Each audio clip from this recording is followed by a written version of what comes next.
Nekada su posebni dani u godini nosili sudbinsku težinu, a danas, 13. avgusta, stižemo do jedne od najzagonetnijih tačaka pravoslavnog i narodnog kalendara.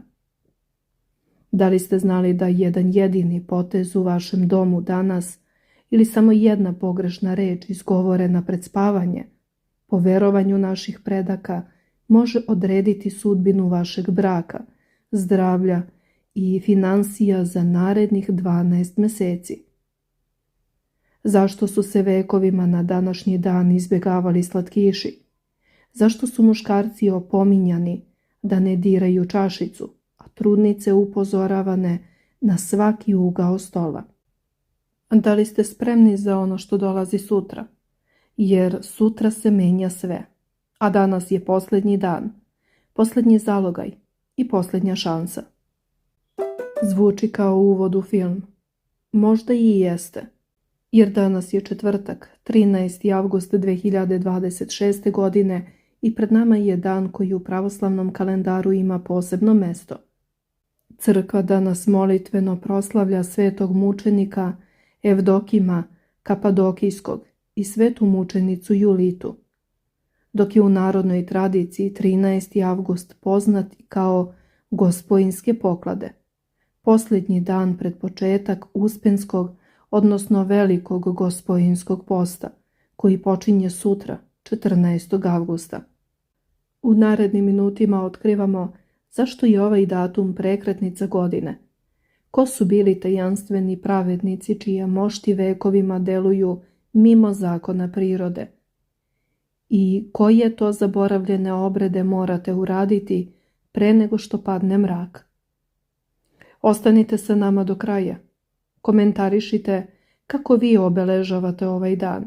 Podelite video sa onima koje želite da zaštitite i napišite nam u komentarima da li verujete da narodna znamenja zaista predskazuju budućnost.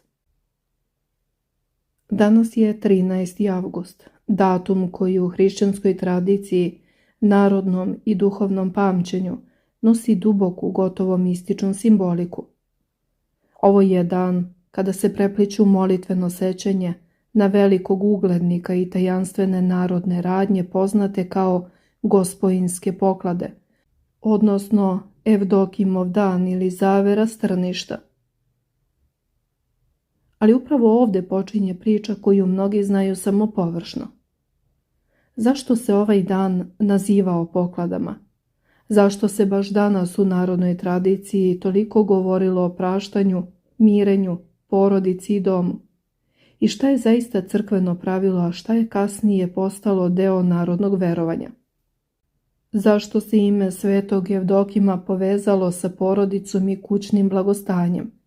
I zbog čega se u starim običajima pojavljuje toliko upozorenja da se čovjek pre ulaska u post ne sme svađati, hvaliti, ogovarati, obećavati ono što možda neće moći da ispuni ili u novi period ući sa starim neprijateljstvima? Još važnije, šta čovjek zaista treba da uradi večeras, pre nego što nastupi 14. avgust? Ali pre nego što nastavimo dalje, napišite u komentarima da li u vašoj porodici postoji običaj da se na poklade traži oproštaj i da li ste ikada čuli reči oprosti, ulazimo u post kao u more. Nemojte odmah žuriti sa zaključkom da je najvažnije samo danas šta se sme, a šta se ne sme, jer kada se pogleda život svetog Evdokima ispostavlja se da je njegova poruka mnogo dublja od spiska narodnih zabrana. Sveti Evdokim nije ostao upamćen zbog toga što je imao visok položaj, ni zbog toga što je bio vojnik, ni zbog toga što je umro mlad. Njegovo ime je u crkvenom predanju ostalo povezano sa celomudrošću, milosrđem, molitvom, pravednošću i tajnom činjenjem dobra. Upravo će taj detalj biti veoma važan kada dođemo do pitanja šta čovjek treba da uradi na današnji dan. Sveti Evdokim je prema žitiju rođen u Kapadokiji, od blagočestivih roditelja Vasilija i Evdokije, Živeo je u 9. veku u vreme cara Teofila, koji je vladao od 829. do 842. godine. Kao mlad stupio je u vojsku i postao oficir. Ali žitije posebno naglašava kontrast između sredine u kojoj je živeo i načina na koji je on izabrao da živi. Iako je bio vojnik i nalazio se u svetu vlasti, nije želeo da mu vlast, ugled i vojnički život postanu izgovor za udaljavanje od evanđelskih zapovesti. U žitiju se navodi da je bio milosrdan prema siromašnima, da je čitao svete knjige, mnogo se molio, izbjegavao sujetne zabave i praznoslavlje i nastojao da živi čistim životom. Zbog svojih vrlina postavljen je za vojvodu Kapadokije. Na visokom položaju nije prema predanju zaboravio na pravdu. Naprotiv, naglašeno je da se starao da bude pravedan i pred Bogom i pred ljudima. Sada dolazimo do jednog od najupečatljivijih delova njegovog žitija. Evdokim je umro veoma mlad, u 33. godini. Prema crkvenom predanju posle njegove smrti počela su da se pripisuju isceljenja na njegovom grobu. Žitije navodi da je jedan čovjek koji je bio teško duševno oboleo ozdravio nakon dodira sa grobom svetitelja i da je jedno nepokretno dete ustalo i ozdravilo. Posle 18 mjeseci njegova majka je otvorila grob i prema predanju telo je pronađeno bez znakova truljenja, uz opis blaguuhanog mirisa. Mošti su kasnije prenete u Carigrad, u hram posvećen Presvetoj Bogorodici, koji su prema žitiju podigli njegovi roditelji. Mladi čovjek koji je mogao da bude privučen slavom, položajem i svetskim životom, izabrao je nešto sasvim drugo, disciplinu, molitvu, milosrđe i uzdržanje. Zato je njegov spomen neposredno pred početak Uspenskog posta veoma važan i snažan simbol. Post ne počinje samo promenom jelovnika, počinje promenom čoveka. Pored svetog Evdokima na današnji dan 13. avgusta crkva i vernici molitveno proslavljaju i svetu mučenicu Julitu iz Kesarije Kapadokijske. Njena priča nosi svedočanstvo o izuzetnoj hrabrosti i beskrajnoj žrtvi radi vere. Julita je bila ugledna i imućna hrišćanka koja je došla u pravni spor sa svojim susedom oko imanja. Pohlepni sused, znajući u kakvom se položaju nalaze hrišćani u vreme strašnih progona pod rimskim vlastima, otišao je pred sud i javno prijavio Julitu da je sledbenica Hristove vere. U to vreme biti označen kao hrišćanin značilo je automatski gubitak svih građanskih prava i potpuni gubitak zakonske zaštite. Kada je privedena pred sudiju, pred Julitu je stavljen surov izbor. Ili će se odreći svoje hrišćanske vere i sačuvati bogato imanje, ili će ostati dosledna Hristu i izgubiti sve što posjeduje. Bez imalo oklevanja Julita se odrekla celokupne imovine, izabravši duhovni mir i vernost Bogu. Međutim, zloba njenih progonitelja time nije bila zadovoljena.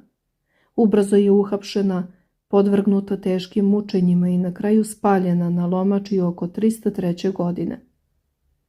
Oko 70 godina nakon njene mučeničke smrti, sveti Vasilije Veliki joj je posvetio posebno slavoslovlje, veličajući njenu neustrašivost.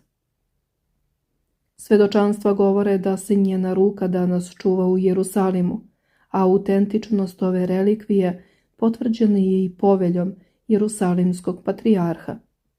Sveta Julita se zbog svoje žrtve poštuje kao zaštitnica svih onih koji stradaju nepravedno i koji su izloženi progonu. Kada se sa crkvenih kanona pređe na narodni život i običaje koji su se vekovima prenosili s kolena na koleno, današnji dan dobija posebnu dimenziju. Zbog toga što predstavlja posljednji dan mrsa pred dvonedeljni post, u narodu su se ustalile gospojinske poklade. Osnovna suština ovog dana, kako beleže hroničari narodnih verovanja, jeste opšte praštanje i izmirenje. Smatra se velikim grehom ući u post u zavađenom stanju. Zato se na današnji dan obilaze rođaci, komšije i prijatelji. Traži se oproštaj za sve greške i izgovorene teške reči, kako bi se duša očistila i post započeo u potpunom miru sa svima. Običaj praštanja ima duboku duhovnu težinu. Moramo očistiti srce od mržnje i gneva, kako bismo čisti ušli u period uzdržavanja. Ovo nije samo verski čin, ovo je psihološko oslobađanje. Zamislite koliko energije trošimo na ljutnju. Danas je dan da je ispustimo. Da li ste spremni da oprostite onima koji su vas povredili? Znate li koliko je to teško, a koliko je oslobađajuće? Sada dolazimo do onog najvažnijeg dela. Šta je to što obavezno moramo uraditi, a šta je to što nikako ne smemo? Obavezno se morate pomiriti. Zato iskoristite dan da pozovete one sa kojima ste u zavadi i izmirite se, jer ovo je ključ za duhovni ulazak u post. Pošto je ovo posljednji dan mrsa, trpeza treba da bude bogata. Tradicionalno se pripremaju jela od repe. Pravio se kvas od repe, koji se smatrao lekovitim. Naši preci su verovali da danas je posljednji dan za poljske radove, berbu i pripremu za zimu. Verovalo se da se zemlja oprašta od leta. Treba se uzdržavati od gneva, od osude, od ogovaranja, od zavisti, od potrebe da posljednju reč uvek imamo mi, od stare svađe koju godinama nosimo kao dokaz da smo u pravu. Upravo tu se sreću crkvena suština, poklade i narodna tradicija. U narodu se dugo čuvalo verovanje da čovjek u post ne treba da uđe posvađan. Sa druge strane, crkva ne uči da će se čovjek magijski kazniti ako mu se prospe voda, ako sedne na ugao stola ili ako mu novčić ne ostane u novčaniku. Takve stvari pripadaju narodnim verovanjima, sujeverjima i lokalnim običajima, a ne pravoslavnoj dogmatici. To je veoma važno reći, jer se oko 13. avgusta svake godine pojavljuje veliki broj spiskova sa desetinama strogih zabrana. Gledalac lako može da pomisli da je sve to crkvena zapovest, ali nije. Postoji razlika između onoga što crkva uči i onoga što su ljudi nekada verovali. Ta razlika ne umanjuje vrednost tradicije. Naprotiv, ona nam omogućava da razumemo šta je istorijski običaj, šta je narodna simbolika, a šta je stvarno pravoslavno učenje. Zato ako danas čujete da ne sme da se uradi nešto što će celu godinu pratiti nesreća, to treba predstaviti kao narodno verovanje, a ne kao crkvenu dogmu. U raznim narodnim kalendarima i zapisima za 13. avgust pojavljuju se brojna upozorenja. Jedno od njih kaže da čovjek ne treba da iznosi prljave veš porodice pred drugima, odnosno da ne priča rođacima, prijateljima i komšijama o porodičnim problemima. U staroj simbolici ono što je unutrašnje trebalo bi rešavati unutar doma, a ne pretvarati u javnu priču. Drugim rečima, staro verovanje nas upozorava na jednu stvar koja je i danas veoma aktuelna. Nije svaka porodična svađa materijal za tuđe oči. Danas u vremenu društvenih mreža ovaj stari običaj dobija gotovo neverovatnu savremenu konotaciju. Nekada se govorilo ne raznosi porodične probleme od kuće do kuće. Danas bismo mogli reći ne pretvarajte svaki porodični konflikt u javnu objavu. Ali to je već tumačenje, ne crkvena zapovest. U narodnim verovanjima zabeleženo je i da supružnici 13. avgusta ne bi trebalo da izlaze na spavanje u različito vreme, jer se verovalo da to može dovesti do razdvajanja. Slično tome, odvojeno obedovanje muža i žene u pojedinim tradicijama tumačilo se kao loš znak za bračnu slogu. Ovo nije dogmatsko učenje pravoslavne crkve, to je narodna simbolika. Međutim, ona otkriva nešto zanimljivo o starom shvatanju porodice. Zajednički sto nije bio samo mesto za jelo, on je predstavljao zajednicu. Zato je za danas mnogo važnija poruka od pitanja da li će neko ručati u 13 ili 14 časova. Ne dozvolite da u post uđete kao stranci sa osobom sa kojom delite dom.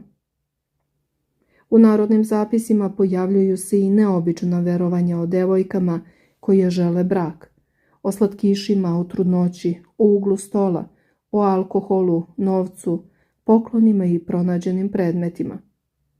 Prema jednom takvom narodnom verovanju, devojka koja želi brak ne bi trebalo 13. avgusta da jede slatkiše, jer bi mogla postati previše poverljiva. Drugo je upozoravalo trudnice da ne sede na uglu stola jer se verovalo da to može doneti težak porođaj. To su međutim sujeverja. Nema pravoslavne dogme koja kaže da će trudnica sedenjem na uglu stola izazvati težak porođaj. Nema crkvenog učenja da će slatkiši 13. avgusta sprečiti ili pokvariti nečiji brak. Upravo zato je važno biti odgovoran kada se govori o ovim temama. Narodno verovanje možemo sačuvati kao deo kulturnog nasleđa, ali ga ne treba predstavljati kao medicinsku, crkvenu ili naučnu činjenicu. Tu su i znakovi koji vas mogu šokirati. Naši preci su bili veliki posmatrači prirode. Evo nekoliko znakova za koje su verovali da predviđaju budućnost. Magla. Ako je jutros bila magla, bit će dobar rod pečuraka na jesen. Ako se magla brzo raziđe, očekuju nas topli dani. Ako duva jak vetar, zima će biti snežna i oštra. Severac najavljuje rane hladnoće. Ako pada kiša, bablje leto bit će kratko i kišovito. Ako pčele vredno rade, bit će sunčano. Ako mravi zatvaraju ulaze u mravinjak, očekujte kišu. Tu su i stroge zabrane. Iako je danas dan veselja, postoji niz strogih zabrana. Naši preci su verovali da će vas nepoštovanje ovih pravila koštati sreće. Zabranjene su svađe, jer svaka svađa danas može da se pretvori u dugotrajno neprijateljstvo. Teško ćete se pomiriti. Ne dižite novac za zemlje. Veruje se da podignuti novac ili vredne stvari sa zemlje mogu doneti tuđe nesreće i bolesti u vaš dom. Ne počinjite nove velike projekte. Svi poduhvati danas osuđeni su na neuspeh. Sačekajte sutra. Ne odbijajte pomoć. Ako vam neko traži pomoć, ne smete odbiti. To će doneti nesreću celoj porodici. Ne perite veš. Verovalo se da danas pere veš samo prljavština iz kuće. Ne prosite devojke, ženite se. Veritbe na današnji dan smatraju se nesrećnim. Ne hvalite se, hvalisanje danas donosi vam da sreća okrene leđa. Ne pijte previše alkohola. Verovalo se da alkohol na ovaj dan može izazvati povrede. Finansijska verovanja za današnji dan su također veoma različita. Iz kuće se nikada nije smelo izlaziti u prljavoj, izgužvanoj ili pocepanoj odeći, jer se verovalo da to privlači nemaštinu i bedu za celu godinu. Prilikom odlaska na pijacu ili u kupovinu, bilo je obavezno paziti da se ne potroši sav novac do posljednje pare. U novčaniku je uvek morao ostati barem jedan novčić, kako dom ne bi ostao prazan. Također, na današnji dan se nije smelo hvaliti svojim finansijskim planovima, niti novčanim uspehom, jer se verovalo da urok i zavist mogu u potpunosti uništiti svaki započeti posao. Posebno opasnim se smatralo podizanje bilo kakvog novca, zlata ili vrednih predmeta sa zemlje. Slučajno pronađene novčiće ili nakit na ulici smatrani su nosiocima tuđe nesreće i magijskih uroka. Verovalo se da onaj ko unese takav nalaz u svoju kuću donosi haos i bolest celoj porodici. Iz tog razloga na današnji dan se izbjegavalo i primanje neočekivanih poklona od neproverenih ljudi. Voda je na današnji dan zahtevala poseban oprez. Ako bi se voda slučajno prolila po podu doma, verovalo se da će ukućani plakati do kraja godine. Sa prvim mrakom strogo se izbjegavalo približavanje bunarima i dubokim vodama, jer su stara predanja upozoravala na prisustvo nečistih sila i zlih duhova koji u noći pred post mogu povući i neopreznog prolaznika u dubinu. Predanje spominje i jednu neobičnu zabranu. 13. avgusta nikako ne treba brojati mladeže na tuđem telu. Verovalo se da onaj ko prebrojava mladeže na drugome, na sebe preuzima onoliko teških problema i bolesti koliko je mladeža prebrojao. Kada je reč o kućnim poslovima, vladalo je verovanje da teške poslove oko čišćenja, pranja i popravki u kući treba odložiti. Smatralo se da na današnji dan zaštitnik doma domovoj odmara, pa bi ga buka i preturanje po kući mogli razljutiti i lišiti dom njegove zaštite. Za razliku od kućnih poslova, rad na zemlji, u bašti i na njivi smatran je izuzetno blagoslovenim i poželjnim. Uprkos brojnim zabranama, ovaj dan donosi i mnogo pozitivnih mogućnosti. Verovalo se da je 13. avgust idealan za sklapanje novih prijateljstava, za počinjanje poslovnih projekata i traženje saveta od mudrih ljudi. Također stari zapisi govore da su se na današnji dan često zakazivala venčanja, jer se verovalo da će parovi stvoreni na Evdokimov dan imati dug, srećan i harmoničan život. Pored toga, narod je izuzetno pažljivo posmatrao vremenske prilike 13. avgusta, jer su se na osnovu njih pravile prognoze za predstojeću jesen i zimu. Kao što smo već rekli, ako bi ujutru nad ulicama i šumama se spustila gusta magla, to je bio siguran znak da će se jesen biti izuzetno bogata pečurkama. Ukoliko bi duvao jak i hladan vetar sa severa, verovalo se da stiže izuzetno surova, duga i snežna zima. Kratkotrajna letnja kiša najavljivala je brzo zahlađenje, dok je kiša koja padne posle ručka ukazivala na to da će predstojeće bablje leto biti kratko. Sa druge strane, vreo dan i toplo veče najavljivali su bogatu žetvu pšenice i žitarica naredne godine. Pojavljivanje zmija blizu ljudskih naselja smatrano je pouzdanim znakom dolaska velikih vremenskih nepogoda, dok je izmaglica oko sunca u samo podne nagoveštavala stabilne i sunčane dane koji predstoje. Sve ove priče, verovanja, crkvena svedočanstva i narodni običaji grade jedinstvenu sliku 13. avgusta, dana u kome se na čudesan način spajaju strogost predstojećeg posta, sećanje na svetitelje koji su pobedili zakone prirode i duboka mudrost naših predaka koji su u svakom pokretu i prirodnom znaku vidjeli poruku viših sila. I za sam kraj, najveći izazov dana. Ovaj dan nas podsjeća da je život pun izbora. Možete izabrati da budete kao Evdokim, sveti usred sveta. Možete izabrati da budete kao Julita, hrabri do kraja. Ili možete izabrati da oprostite, da ostavite staro iza sebe i krenete u dvonedeljnu bitku sa svojim slabostima. Pitanje koje vam ostavljam. Šta ćete danas oprostiti, a šta sutra ostaviti za sobom? Napišite odgovor u komentarima. Ako vam se dopao sadržaj, nemojte zaboraviti da lajkujete, podelite i prijavite se na kanal. Kasnije vas očekuje priča o početku posta, a verujte mi, imamo još mnogo toga da vam ispričamo. Ova priča je deo bogate tradicije pravoslavnog naroda, a njena autentičnost potvrđena je kroz vekove. Sveti Jevdokim i Julita, molite Boga za nas.